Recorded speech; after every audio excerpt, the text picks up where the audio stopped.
పాలిటిక్స్కి వచ్చానంటే I want to strengthen my country, I want to strengthen my democracy. ఇది నేను చేయక అంటే ఇది నాకు దీనివల్ల పదవులు వస్తాయా ఏమొస్తా నాకు తెలియదు. కాకపోతే I feel it is my commitment to my nation. So నేను ఇంత చేయగలిగినప్పుడు నా రిక్వెస్ట్ ఏంటంటే ఇక్కడ ఉన్న స్టూడెంట్స్ దగ్గర నుంచి కానీ పెద్దల దగ్గర నుంచి కానీ all the respected individuals, highly educated individuals, erudites, మీరు ఒక గ్రూప్గా ఫామ్ అవ్వండి. మీరు వాట్సాప్ గ్రూపులు కులాల్లో ఉంటాయి కదా, కాస్ట్ వాట్సాప్ గ్రూప్స్ ఉంటాయి, లేదంటే రిలీజియస్ వాట్సాప్ గ్రూప్స్ ఉంటాయి. How come we don't have any WhatsApp group for law and order? మా ఏరియాలో సమస్య ఉంది, why can't we come together? అంటే అది కన్వీనియంట్గా ఉండదు అందరికీ. కులాల్లో తిట్టుకోవడానికి మనకి కన్వీనియంట్.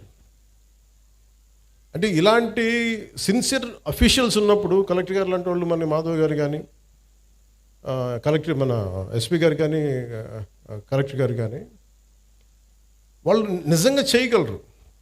నేను వన్స్ ఛార్జ్ తీసుకున్న తర్వాత కాకినాడలో ఎవరు ఎస్పీగా ఉండాలి, ఎవరు కలెక్టర్గా ఉండాలి నేను ఒక్కటి చేయలేదు. నేను ఓన్లీ వన్ సింగిల్ ఇన్స్ట్రక్షన్ ఇచ్చాను, నాకు మీరు స్ట్రెంగ్తెన్ డెమోక్రసీ, స్ట్రెంగ్తెన్ ఇన్స్టిట్యూషన్, అంతకుమించి తప్ప నా దగ్గర నుంచి మీకు ఫోన్స్ రావు.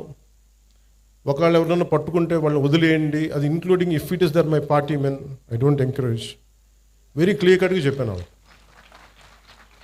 ఎందుకంటే నేను ఇన్స్టిట్యూషన్ని బలోపేతం చేయడానికి ఉన్నాను, బలహీనపరచడానికి లేను. అంతేగాని ఒక ఎమ్మెల్సీ వాళ్ళ డ్రైవర్ని చంపేస్తే వెళ్ళి అతనిలాగా వెళ్ళి జైలుకి వెళ్ళి చాలా బాగా చంపేసామని చప్పట్లు కొట్టే వ్యక్తిని కాదు నేను, తాడు తీసి కూర్చోబెట్టే వ్యక్తిని. అంటే ఇవన్నీ నేను అలాంటి నాయకత్వం. అలాగే చిన్నపిల్లాడు తెలిసి తెలియని వయసులో ఒక 23 మర్డర్లు ఒక 23 నేరాలు చేశాడు చిన్నపిల్లవాడు.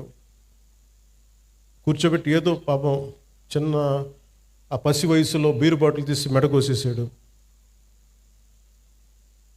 పాపం ఏదో కూర్చోబెట్టి అమర్నాథ్ గౌడ్ అనే అబ్బాయిని తెలుసు తెలియకుండా 14 ఏళ్ళ కుర్రోడిని వాళ్ళ అక్కని ఏడిపిస్తున్నారని చెప్పి ఆ 14 ఏళ్ళ అమర్నాథ్ గౌడ్ వచ్చి ఆ రౌడీలని ఎదుర్కొంటే పాపం కత్తితో పొడి చేశారు. చిన్నపిల్లలు తెలిసి తెలియకుండా పొడి చేశారు.